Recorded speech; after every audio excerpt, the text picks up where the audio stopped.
এমন অনেক সম্পর্ক রয়েছে, যেই সম্পর্কগুলো কেবলমাত্র ক্রমাগত ভুল বোঝাবুঝি হতে হতে একটা সময় সেই সম্পর্কটা নষ্ট হয়ে যায়। তুমি যদি চাও তোমার সম্পর্কটাকে ভালো রাখতে, তাহলে আজকে আমি 3টি কথা তোমাকে বলবো। এই 3টি কথা সবসময় মাথায় রাখবে, তাহলে তোমার সম্পর্ক সবসময় ভালো থাকবে। প্রথম যে কথাটি আমাদের প্রত্যেকেরই মনে রাখা উচিত, সেটা হলো আমরা সম্পর্ক নিয়ে কোনো পড়াশোনা করি না, কিন্তু সম্পর্কটাকে যদি তুমি ভালো রাখতে চাও, যদি তুমি চাও তোমার সম্পর্কটা সুন্দর থাকুক, তাহলে আমাদের সম্পর্কের ওপরে নলেজ ক্রিয়েট করতে হবে। রিলেশনশিপকে আজীবন সুস্থ রাখতে আমাদের রিলেশনশিপের ওপরে নলেজ ক্রিয়েট করতে হবে, নলেজ সংগ্রহ করতে হবে। তার জন্য কি করতে হবে?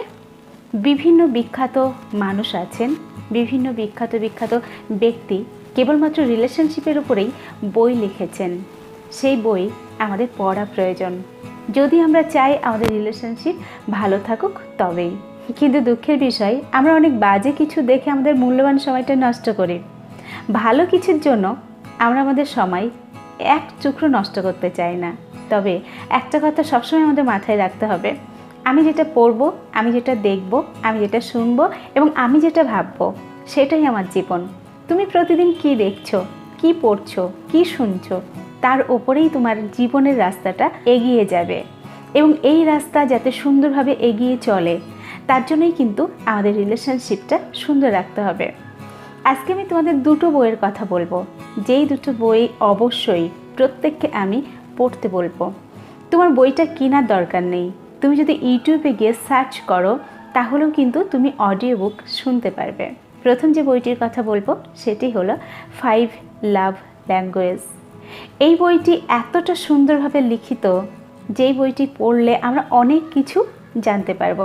আগের দিনের একটা ভিডিওতে কিন্তু আমি বলেছি, আমাদের প্রত্যেকেরই মনের ভাষা আছে। সেই ভাষা আমরা যখন একে অপরের বুঝতে পারবো, তখন কিন্তু একে অপরের সঙ্গে কানেক্ট হতে আমাদের সুবিধা হবে। আর এই ভাষা বুঝতে গেলে তোমাকে 5 লাভ ল্যাঙ্গুয়েজ জানতেই হবে। তাই এই বইটি অবশ্যই একবার হলেও অডিও বুকটি শোনো।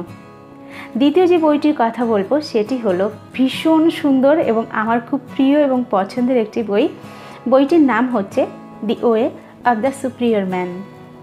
বইটি না পড়লে তুমি বিশ্বাস করবে না, বইটি না শুনলে তোমার বিশ্বাসই হবে না। এত সুন্দরভাবে বর্ণনা করেছে প্রতিটি বিষয়ে, যেই বিষয়গুলো আমাদের ভীষণভাবে জানা প্রয়োজন। একটা মেয়ের মনের মধ্যে কি চলে, সে কি ভাবছে, একটা মেয়ে একটা ছেলেকে কি রূপে দেখতে চায়, কিভাবে আমাদের বন্ডিংটা আরও বেশি মজবুত করা যায়, ইত্যাদি বিষয়ের ওপরে আলোকপাত করা হয়েছে। যেমন আমরা মেয়েরা প্রচণ্ডই ইমোশনাল হই, কোনো ছেলে যদি সেই মেয়েটির ইমোশনাল দিকটা ধরতে পারে, তাহলে কিন্তু সেই মেয়েটির সঙ্গে তার বন্ডিংটা সুন্দর হবে। কারণ মেয়েরা ঘন্টায় ঘন্টায় মুড চেঞ্জ করে, এটা কিন্তু আগেও আমি ভিডিওতে তোমাদের সঙ্গে আলোচনা করেছি। তাই এই মুড কেন চেঞ্জ হয় সেটা তোমাকে বুঝতে হবে, তারপরেই কিন্তু তোমার পার্টনার তোমার সঙ্গে হ্যাপি থাকবে। তার মুড যদি একবার তুমি ধরে ফেলতে পারো, তার মুড অনুযায়ী তুমি যদি চলতে পারো, তাহলে কিন্তু তোমার সম্পর্কটা সুন্দর হয়ে উঠবে। এবং একটি মেয়ে চায় তার বয়ফ্রেন্ড কিংবা হাজব্যান্ড সবসময় একজন ব্যক্তিত্বপূর্ণ মানুষ হোক। তার চিন্তাভাবনা এমন হবে যে চিন্তাভাবনাটার উপর তার একটা কন্ট্রোল থাকবে। অন্য কারোর কথায় সে প্রভাবিত হবে না, অন্য কারোর মত মতো সে চলবে না, তার নিজস্ব একটা মত থাকবে। এবং মেয়েরা সবসময় চায় তার মতটা যেন এমন হয় যেই মতটার একটা প্রাধান্য থাকে সব কিছুতেই, এবং তার কথার যেন একটা ওয়েট থাকে। মেয়েরা কিন্তু কখনো এমন ছেলে পছন্দ করে না যে কান্নাকাটি করে, যে সবসময় মেয়েদের পিছন ঘোরে। এরকম ছেলেদের কিন্তু মেয়েরা পছন্দ করে না। তার জন্যই কিন্তু আমি তোমাদের প্রত্যেকটি ভিডিওতে বলি, নিজের একটা ব্যক্তিত্ব গঠন করো, তবেই কিন্তু তোমার পাশের মানুষটি তোমাকে ভ্যালু দেবে। দেখো, তোমার মূল্যবান সময়ে তুমি কোথায় ব্যয় করবে সেটা কিন্তু সম্পূর্ণ তোমার উপরেই ডিপেন্ড করে। তবে ছোট্ট একটি আমার এই ভিডিওর বাইরের একটি কথা আমি এখানে তুলে ধরবো।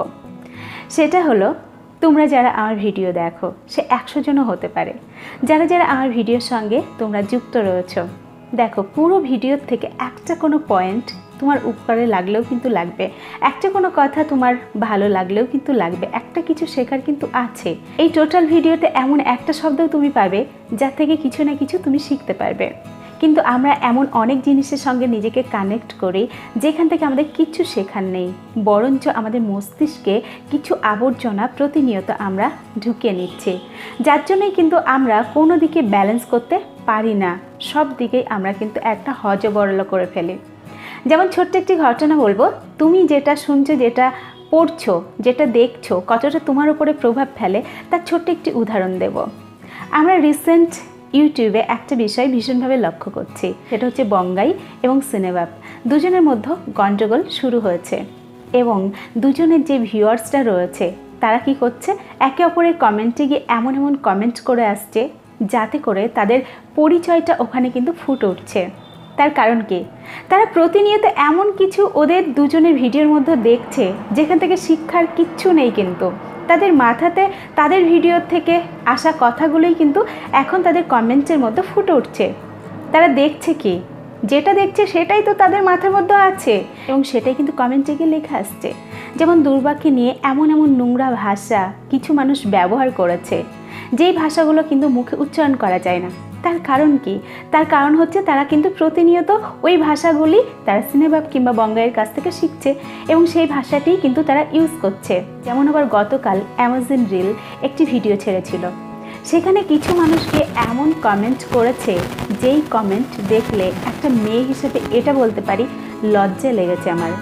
এতটা বাজে কমেন্ট কি করে একটা মানুষ করতে পারে? তার কারণ হচ্ছে তারা প্রতিনিয়ত কি দেখছে, কি শিখছে। তারা রয়েছে বঙ্গাইয়ের কাছে, সিনেবাবের কাছে। একটা কথা এখানে আরও আমি বলবো, হতে পারে বঙ্গাই বাংলার সেরা ইউটিউবার, প্রথম ইউটিউবার, কিন্তু বঙ্গাই এবং সিনেবাবের কাছ থেকে একটা কিচ্ছু কি শেখার আছে?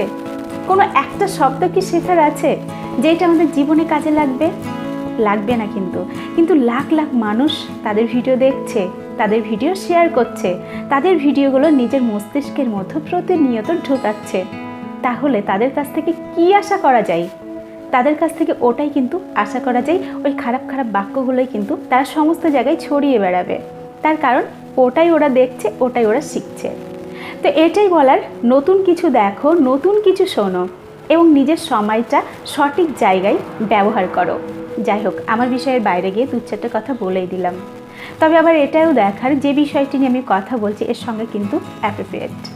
যাই হোক, দ্বিতীয় যে পয়েন্টটির কথা আমি বলবো সেটি হলো, দুজনের ভালো লাগা খারাপ লাগাকে প্রাধান্য দিতে হবে।